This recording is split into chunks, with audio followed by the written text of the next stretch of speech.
Kalau jemaat Tuhan, kembali kita melanjutkan pelajaran kita dari kitab Wahyu pasal 20 ayat 7 sampai 9 tentang Gog dan Magog. Mari kita berdoa. Mohon Roh Kudus urapi hambamu, sensor tuturkan sikap hambamu, dan setiap kami yang menonton dan mendengarnya, kami dibimbing oleh Roh Kudus, Roh yang sama, Roh kebenaran, Roh hikmat. Tuhan urapi hambamu dan berkati setiap kami yang mendengar dan menontonnya. Dengarkan doa kami dalam nama Tuhan Yesus. Amin. Gog dan Magog, Wahyu 20 ayat 7 sampai 9. Dan setelah masa 1000 tahun itu berakhir, iblis akan dilepaskan dari penjaranya dan ia akan pergi menyesatkan bangsa-bangsa pada keempat penjuru bumi, yaitu Gog dan Magog, dan mengumpulkan mereka untuk berperang, dan jumlah mereka sama dengan banyaknya pasir di laut.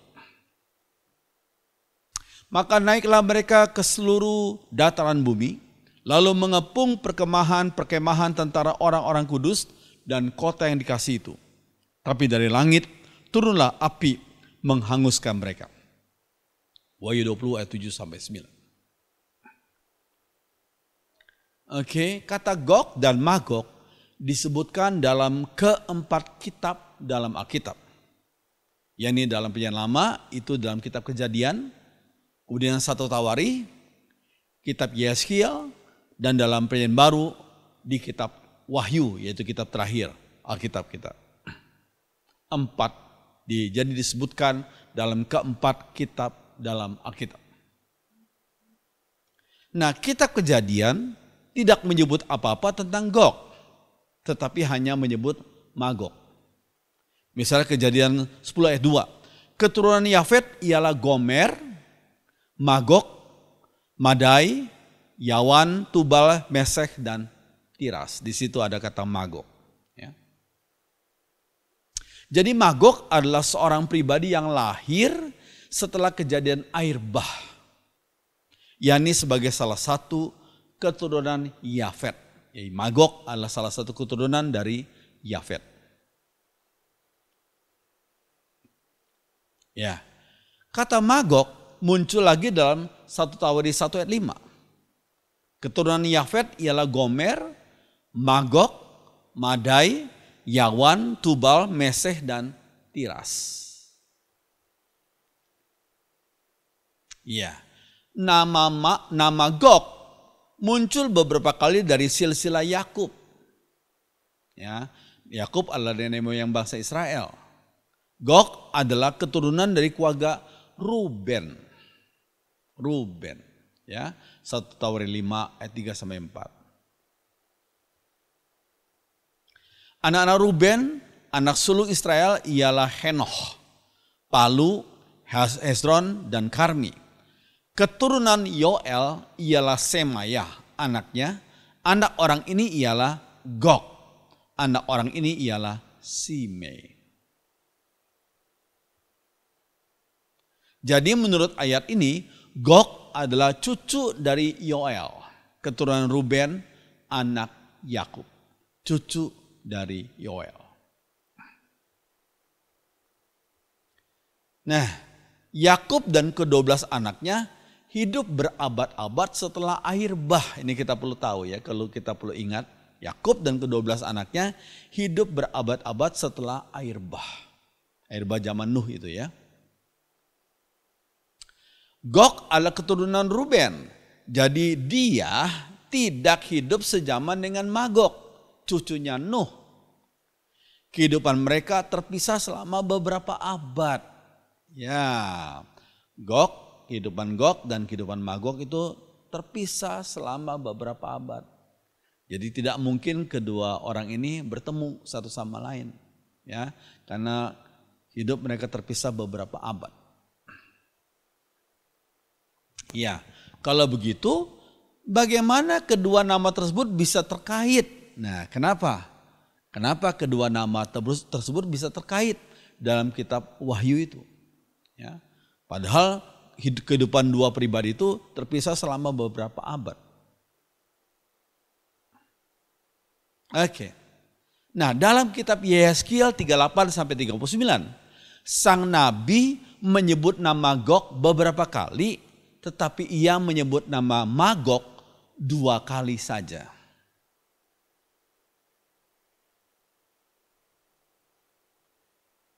Yesaya 38 ayat 2-3.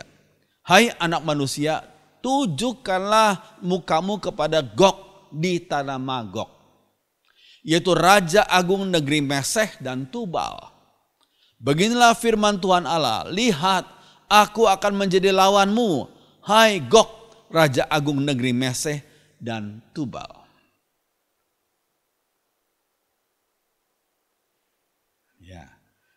Lalu nubuat tersebut berlanjut tentang Gog ya. Dalam Yesaya 38 ayat 14-16. Sebab itu bernubuatlah hai anak manusia dan katakanlah kepada Gog, beginilah firman Tuhan Allah. Ketika umatku Israel sedang diam dengan aman tentram, pada waktu itulah engkau akan bergerak dan datang dari tempatmu dari utara sekali. Engkau dengan banyak bangsa yang menyertai engkau. Ini tentang Gog. Ya. Engkau bangkit melawan umatku Israel. Pada hari yang terkemudian akan terjadi hal itu. Dan aku akan membawa engkau untuk melawan tanahku, supaya bangsa-bangsa mengenal aku. Pada saat aku menunjukkan kekudusanku kepadamu di hadapan mereka. Hai Gog. Ya. Oke. Nah, lalu berita tentang hukuman Tuhan, Yesaya 38 ayat 21-22. Dan aku akan memanggil segala macam kekejutan terhadap Gog.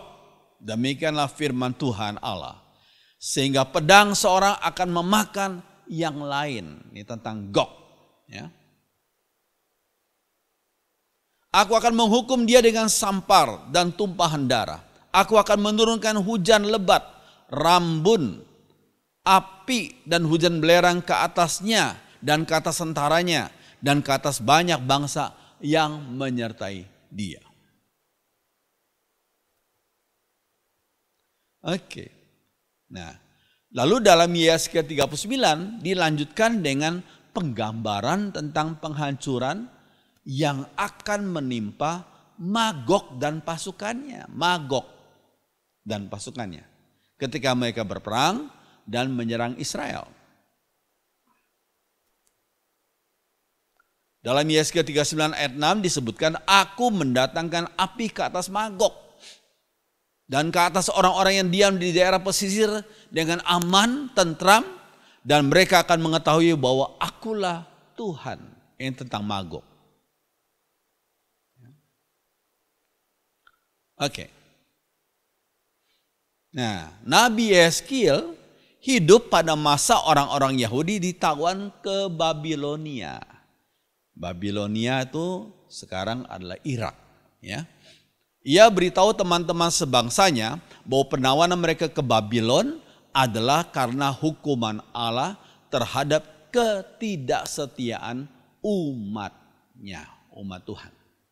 Karena mereka tidak setia maka Tuhan menghukum umatnya. Ya. Sang Nabi meyakinkan mereka bahwa Allah akan merestorasi umatnya jika mereka bertobat dan taat kepadanya. Selalu begitu ya. Jikalau umatnya berdosa meninggalkan Tuhan, menyembah berhala, Tuhan menghukum umatnya. Tapi kalau mereka bertobat, menyesali segala dosa mereka dan kembali kepada Tuhan, maka Tuhan akan merestorasi mereka. Itu selalu berulang-ulang dalam perjanjian lama seperti itu. Ia bernubuat bahwa Gog dan pasukannya akan menyerang Israel yang sedang direstorasi. Tetapi Allah akan menghancurkan Gog dan memelihara umatnya yang bertobat. Gog. Ya. Oke. Pembuangan ke Babilonia selama Nabi Yeskiel hidup dan bernubuat terjadi jauh setelah cucu Nabi Nuh yaitu Magog atau dari keturunan Ruben yaitu Gog. Ya, pembuangan ke Babilonia selama Nabi Yeskiel hidup dan bernubuat terjadi jauh setelah cucu Nabi Nuh yaitu Magog atau dari keturunan Ruben atau Gog. Ya. Sehingga nubuat Yeskil tidak dapat dikaitkan dengan dua pribadi yang disebutkan dalam kitab Kejadian dan kitab 1 Tawari itu. Gak bisa dikaitkan. Ya. Lalu suatu pengamatan terhadap Yeskil 38-39 yang menyebut nama Magog tidak berkaitan dengan seorang pribadi, tetapi menunjuk pada suatu tempat atau suatu bangsa. Magog itu. Ya.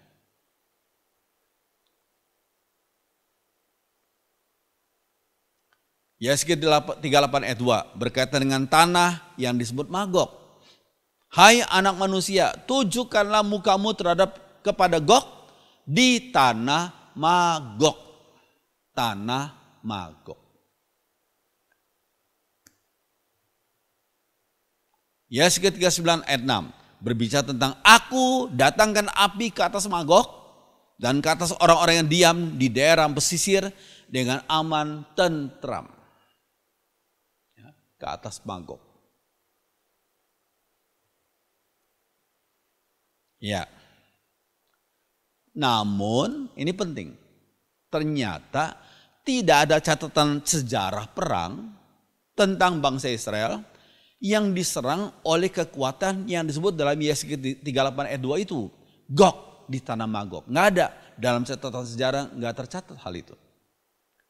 Ya, dikatakan Yeskil 38 ayat 2. Gog di tanah Magog. Yaitu Raja Agung negeri Meseh dan Tubal. Ya, nubuat ini tidak ada dalam catatan sejarahnya. Jadi maksudnya apa ini? Ya. Gog di tanah Magog itu. Jadi ini penting. Yang dimaksud oleh Nabi Yeskil adalah ia sedang berbicara tentang suatu kekuatan yang berusaha melawan Allah dan umatnya.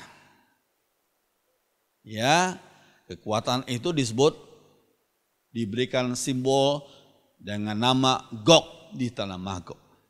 Jadi yang dimaksud oleh Nabi Yeskil adalah tentang kekuatan yang berusaha melawan Allah dan melawan umatnya.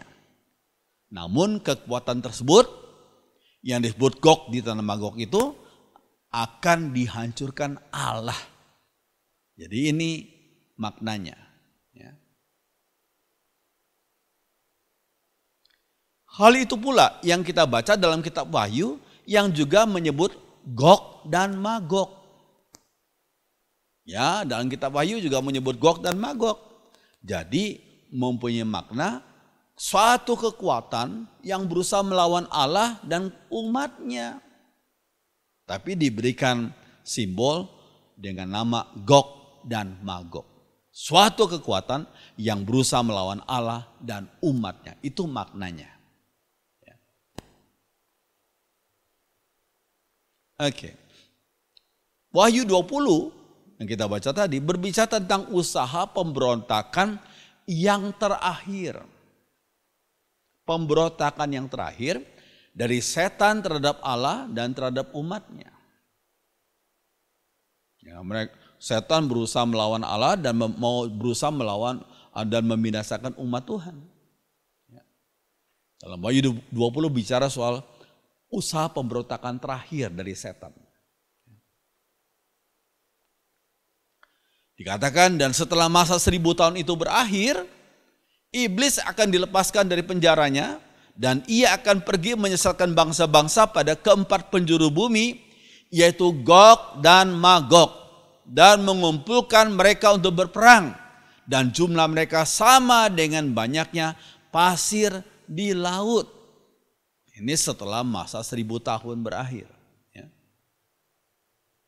Silakan saudara mengulang lagi akan video yang saya kirimkan waktu lalu tentang makna 1000 tahun itu. Ya. Maka naiklah mereka ke seluruh dataran bumi, lalu mengepung perkemahan tentara orang-orang kudus dan kota yang dikasih itu. Jadi menyerang perkemahan orang-orang kudus. Tapi dari langit turunlah api menghanguskan mereka. Wahyu 20 ayat 7 sampai 9. Iya. Ayat dalam kitab Wahyu ini sebagai ayat dalam Alkitab yang menyebut secara bersamaan Gog dan Magog secara bersamaan, ya disebut. Ya. Wahyu 20 ini. Ya. Dalam bagian lainnya dalam Alkitab, kedua nama tersebut disebutkan secara terpisah. Kecuali hanya dalam Yeskiel 38 ayat 2 disebutkan Gog di tanah Magog. Bagian-bagian lain Gog dan Magog disebutkan secara terpisah. Tapi dalam Yeskiel 38 ayat 2 disebutkan Gog di tanah Magog, dan dalam kitab Wahyu kata Gog dan Magog disebutkan bersama.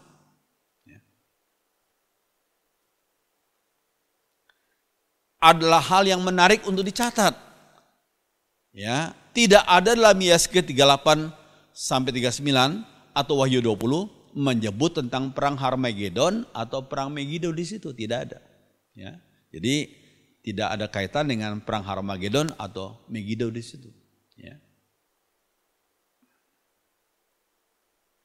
Iya. Rasul Yohanes yang menulis kitab Wahyu punya deskripsi dari Nabi Yeskiel tentang pengadilan ilahi terhadap Gog.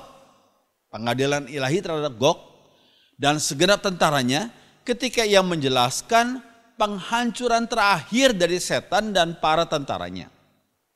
Ya, perhatikan kemiripannya dengan Wahyu 20 ayat 7 sampai 10. Ada kemiripan, ya. Yeskiel dan Wahyu 20 itu ada kemiripannya. Wahyu 20 ayat 7 sampai 9. Dan setelah masa 1000 tahun itu berakhir, iblis akan dilepaskan dari penjaranya dan ia akan pergi menyesatkan bangsa-bangsa di keempat penjuru bumi, yaitu Gog dan Magog, dan mengumpulkan mereka untuk berperang, dan jumlah mereka sama dengan banyaknya pasir di laut. Maka naiklah mereka ke seluruh dataran bumi, lalu mengepung perkemahan tentara orang-orang kudus dan kota yang dikasih itu. Tetapi dari langit turunlah api menghanguskan mereka. Itu Wahyu 20 ayat 7 sampai 9. Ya, dalam keduanya Wahyu 20 dan Yeskiel 38, jumlah tentara mereka sangat banyak. Dikatakan dan memenuhi bumi. Itu sangat banyak, ya. Juga dalam keduanya, Yeskiel dan kitab Wahyu menyebutkan bahwa mereka, orang-orang itu berusaha menghancurkan umat Allah. Yeskiel 38 itu. Mereka menentang Allah dan berusaha menghancurkan umatnya yang di bumi ini. Ya. Pada hari itu dikatakan dalam Yeskiel 38, ya. Timbulan niat dalam hatimu dan engkau membuat rancangan jahat. Engkau berkata, aku akan bangkit bergerak menyerang tanah yang kota-kotanya tanpa tembok. Dan akan mendatangi orang-orang yang hidup tenang-tenang dan diam dengan aman dan tentram. Mereka semuanya diam tanpa tembok atau palang atau pintu gerbang. Engkau bermaksud untuk merampas dan menjara dan mengacungkan tanganmu terhadap reruntuhan yang sudah didiami kembali. Dan menyerang umatku yang dikumpulkan dari tengah-tengah bangsa-bangsa. Mereka sudah mempunyai ternak dan harta benda dan mereka diam di pusat bumi. Ini Yeskiel 38. Ya, jadi umat Tuhan itu berusaha diserang, berusaha dihancurkan oleh kekuatan yang menentang, ya, yang menentang Tuhan dan umatnya. Iya. Keduanya, Yeskiel dan Wahyu 20, menuliskan tentang mereka dihancurkan dengan api dan belerang. Siapa mereka? Ya, Gog dan Magog itu. Dihancurkan dengan api dan belerang. Yeskiel 38 ayat 22. Ya. Aku akan menghukum dia dengan sampar dan tumpahan darah. Aku akan menurunkan hujan lebat, rambun, api dan hujan belerang ke atasnya dan ke atas tentaranya dan ke atas banyak bangsa yang menyertai dia. Allah tidak tinggal diam, ya. dihancurkan segala musuh-musuh yang berusaha melawan, memberontak terhadap Allah dan umatnya, maka akan dihancurkan dengan api dan belerang. Wahyu 20 ayat 10. Dan iblis yang menyesatkan mereka dilemparkan ke dalam lautan api dan belerang, yaitu tempat binatang dan nabi palsu itu, dan mereka disiksa siang malam sampai selama-lamanya.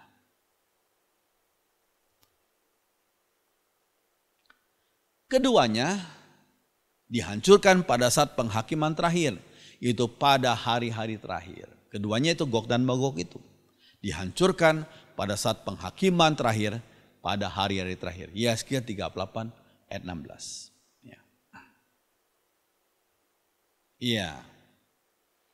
Dalam Wahyu 20 ayat 8 secara jelas mengidentifikasikan Gog dan Magog sebagai bangsa-bangsa yang berada pada keempat sudut bumi.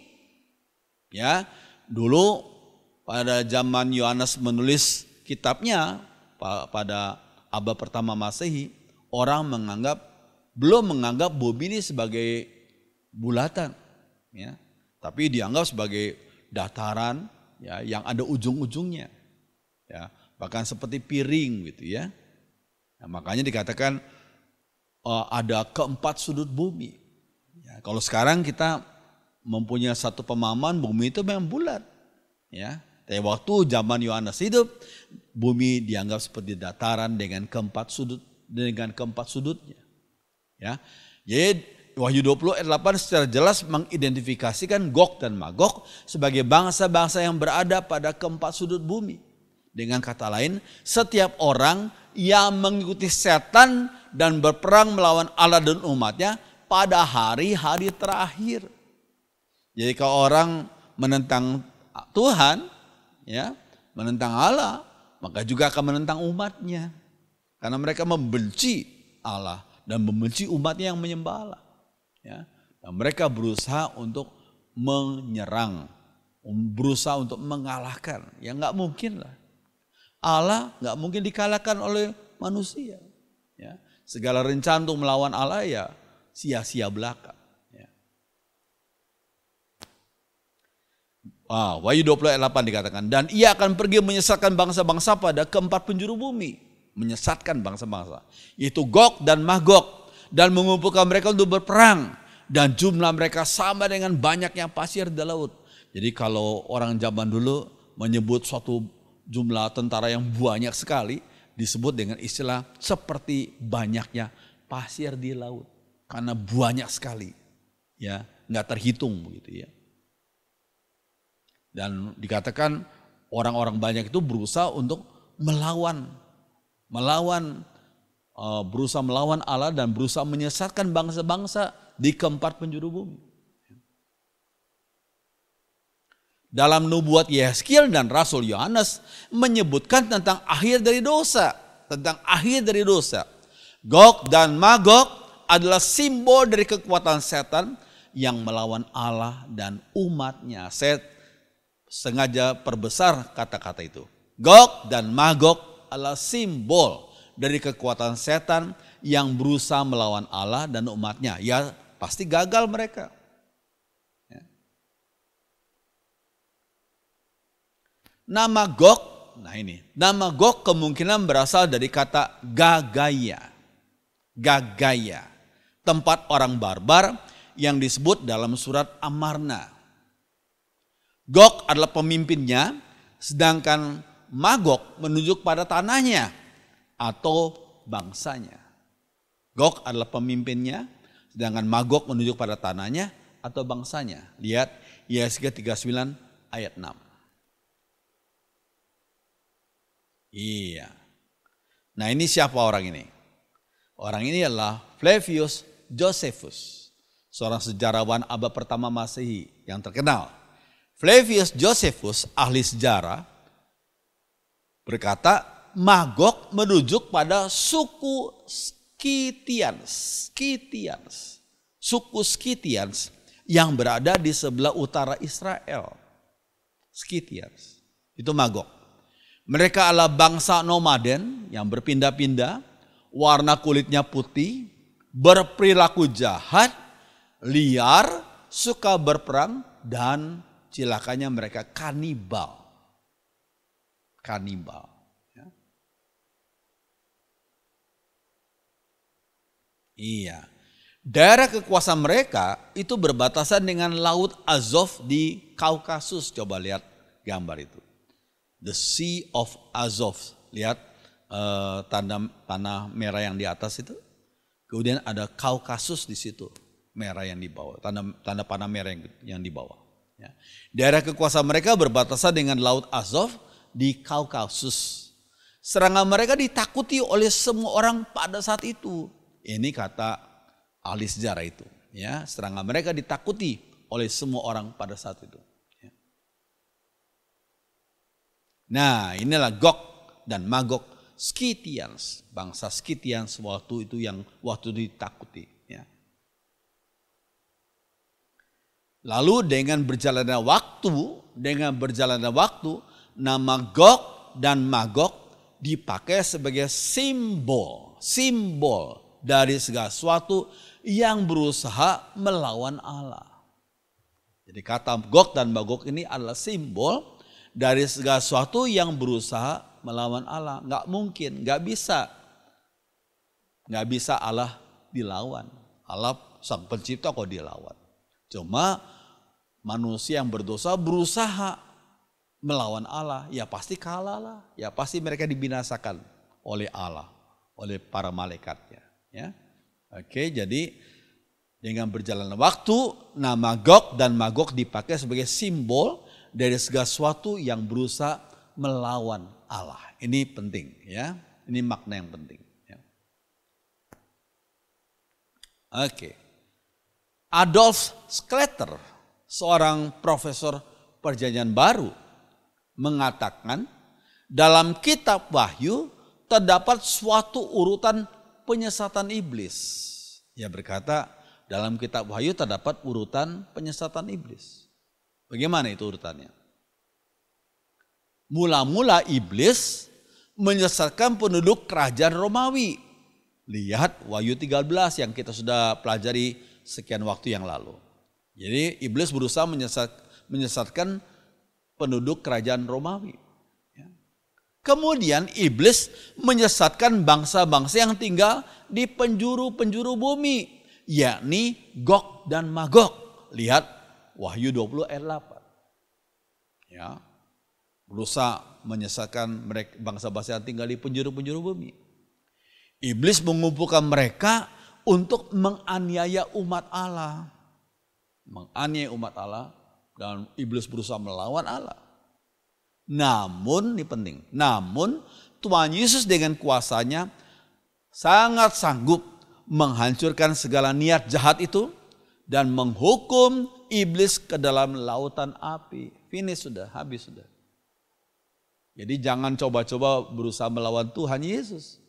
Tuhan Yesus itu the creator, pencipta, dan juga the savior, juru selamat.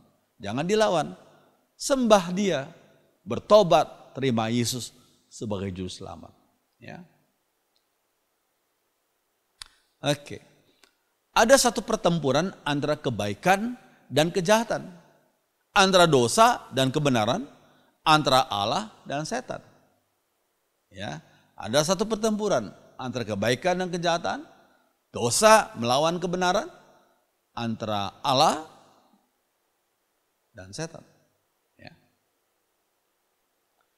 Ini adalah poin utama berkaitan dengan Gog dan Magog yang dikatakan Alkitab. Ini poin utamanya. Ya. Jadi Gog dan Magog berusaha melawan Allah dan berusaha membinasakan umat Allah. Ya. Nah, kita bandingkan dengan ajaran dualisme. Ya. Ajaran dualisme itu berkata dalam kehidupan ini ada dua prinsip yang selalu bertentangan. Ada dua prinsip yang selalu bertentangan. Seperti ada kebaikan, ada pula kejahatan. Ada terang, ada juga kegelapan. Selalu bertentangan. Berapa lama? Ya mungkin sampai selama-lamanya. Itu kata dualisme. Jadi dalam kehidupan ini ada dua prinsip yang selalu bertentangan. Itu dualisme. Ya. Nah, kalau kita lihat pergi ke Bali, itu kita melihat di pohon-pohon yang besar, pohon besar dikasih kain. Kain itu warnanya hitam dan putih. Itu salah satu lambang daripada dualisme. Dalam hidup ini selalu ada kekuatan terang dan ada kekuatan gelap yang selalu bertentangan. Dualisme, ya.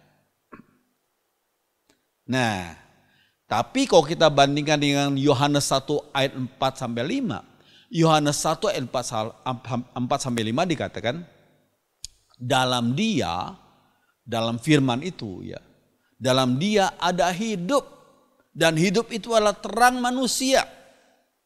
Terang itu bercahaya di dalam kegelapan dan kegelapan itu tidak menguasainya.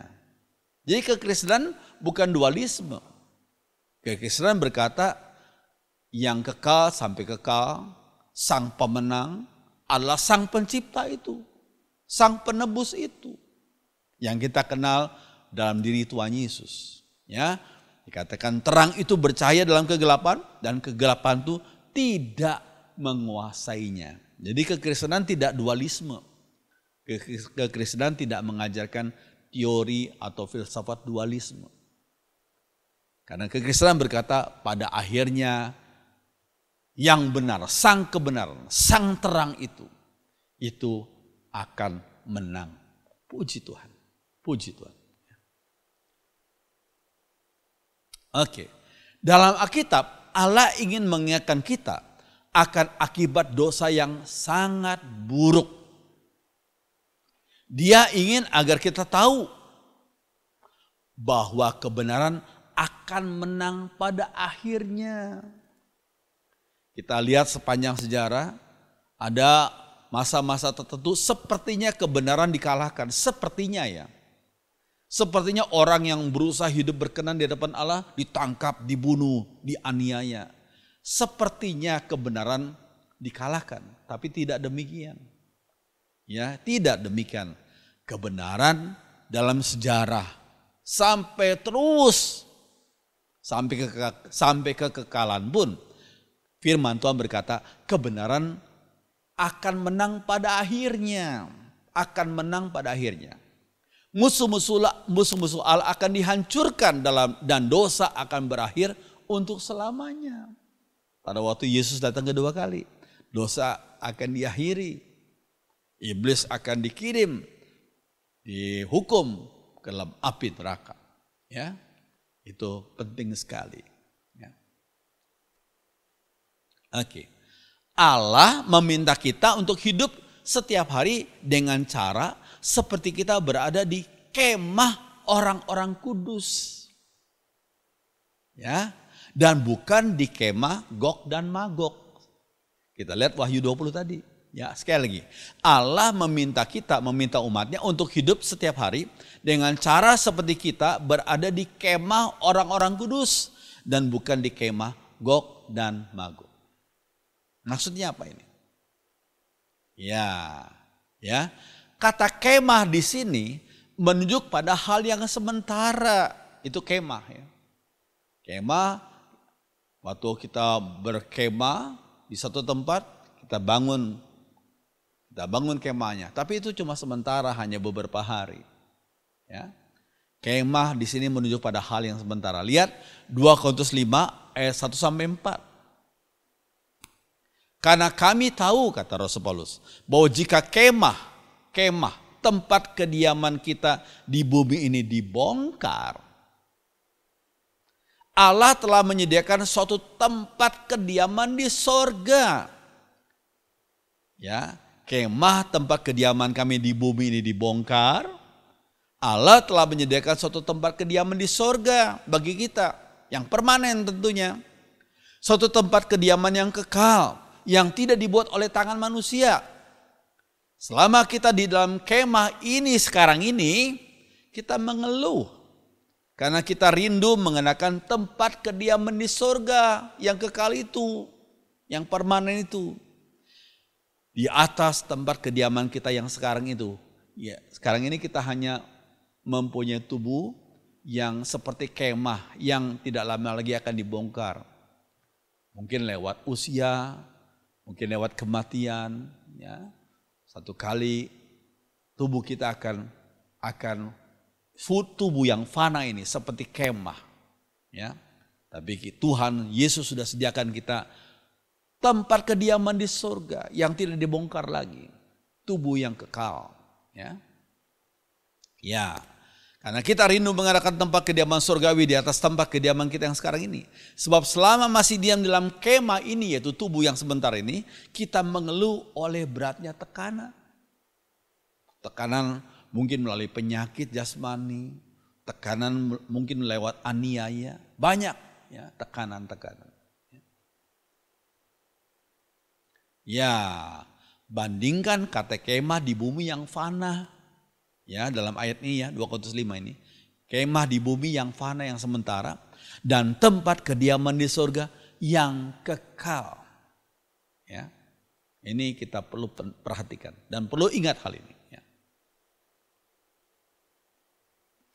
Oke. Ayat penutup 2 Korintus 4 ayat 16-18. Ya, saya tuliskan dalam terjemahan sehari-hari. Ya. Ya, itulah sebabnya kami tidak putus asa, kata Rasul Paulus ya. Sekalipun kami secara lahir semakin bertambah rusak, namun secara batin kami dijadikan baru setiap hari. Dan kesusahan yang tidak seberapa ini yang kami alami untuk sementara, kita hidup di bumi cuma sementara, akan menghasilkan bagi kami suatu kebahagiaan yang luar biasa dan abadi kalau kita bertemu Tuhan di surga. Kita akan bertemu dengan Tuhan di surga karena kita punya iman kepada Tuhan Yesus sebagai juru selamat. Amin. Ya. Kebahagiaan itu jauh lebih besar dikatakan. Kalau dibandingkan dengan kesusahan itu sendiri, kesusahan kita cuma beberapa puluh tahun saja. Tapi kalau kita setia dengan Tuhan sampai pada akhirnya, sampai Tuhan panggil kita, kita akan menerima kebahagiaan yang jauh lebih besar dibanding dengan kesusahan kita sendiri sekarang ini. Sebab kami tidak memperhatikan hal-hal yang kelihatan, melainkan yang tidak kelihatan. Yang kelihatan hanya tahan sementara. Kita senang-senang, kita punya rumah di sini sekarang, kita punya tubuh yang sehat sekarang ini, itu cuma sementara saja. Ya. Tetapi yang tidak kelihatan itu, yaitu iman kita kepada Tuhan Yesus sebagai juru selamat dan penebus kita, tapi yang tidak kelihatan itu kekal sampai selama-lamanya. Biar kita tetap iring Tuhan walaupun tantangan banyak, walaupun mungkin aniaya akan dihadapi oleh umat Tuhan. Tapi jangan kita tinggalkan Tuhan Yesus sebagai sang juru selamat yang sudah rela mati di salib, 3 hari kemudian bangkit dan tidak mati lagi. Dan Tuhan Yesus sekarang di surga dan akan kembali pada akhir zaman, pada hari kiamat nanti untuk menjemput kita umatnya yang percaya kepada beliau. Ya, kemah yang kita miliki sekarang ini, tubuh kita itu cuma sementara. Tapi kalau kita beriman kepada Tuhan Yesus, Tuhan sudah sediakan tempat kediaman yang kekal di surga. Biar kita tetap setia dengan Tuhan sampai satu kali Tuhan memanggil kita. Biar firman Tuhan menjadi berkat bagi kita semua. Mari jemaat Tuhan kita berdiri. Kita nyanyikan satu lagu, sekalipun aku dalam lembah kelam, ku tak takut sebab kau besertaku. Mari kita berdiri.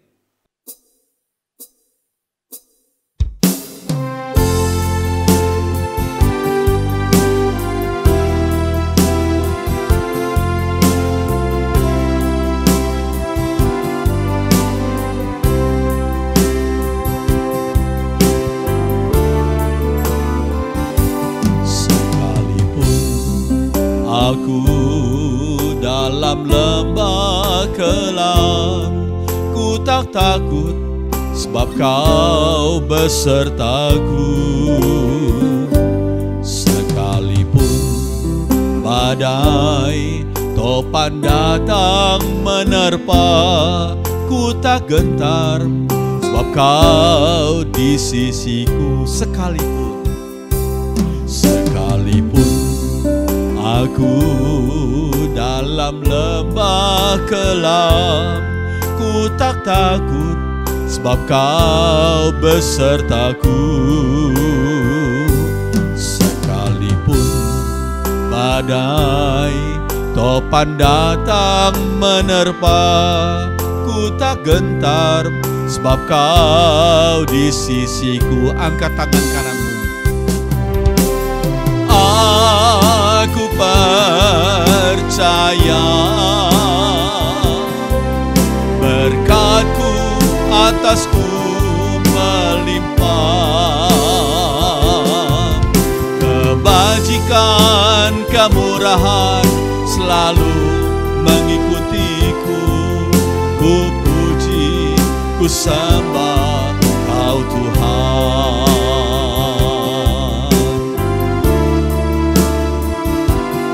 Perempuan saja, sekalipun aku dalam lembah kelam, ku tak takut sebab Kau besertaku.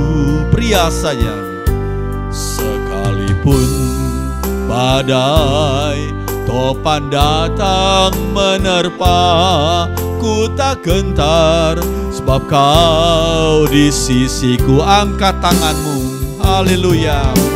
Aku percaya berkat-Mu atasku melimpah, kebajikan kemurahan selalu mengikutiku. Ku puji, ku sembah Kau Tuhan. Aku percaya, aku percaya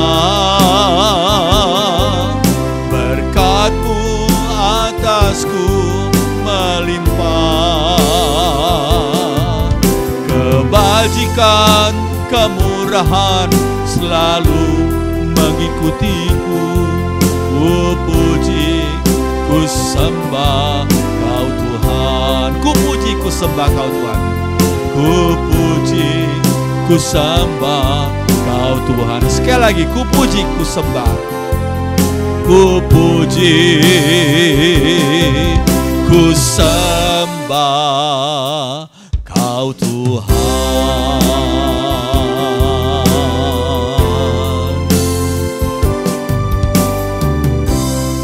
Ya Tuhan, kami bersyukur dan kami bangga, sungguh-sungguh bangga, karena kami percaya pada Tuhan Yesus Allah, yang adalah Juru Selamat, yang adalah satu-satunya penolong kami, dan yang pernah mati 3 hari kemudian bangkit dan tidak mati lagi, dan sudah di surga dan akan datang kembali pada hari kiamat, pada hari Yesus datang kedua kali, untuk menjemput kami sebagai umat-Mu yang setia iring Tuhan. Walaupun tantangan menerpa kami, walaupun aniaya menghadang kami, kami tetap mau setia iring Tuhan, karena Engkaulah yang Allah Juru Selamat kami. Kuatkan iman kami, teguhkan hati kami. Terima kasih untuk firman-Mu yang kami sudah pelajari pada saat ini. Dengarkan doa kami, dalam nama Tuhan Yesus kami sudah berdoa. Semua orang beriman mengatakan amin. Silakan duduk.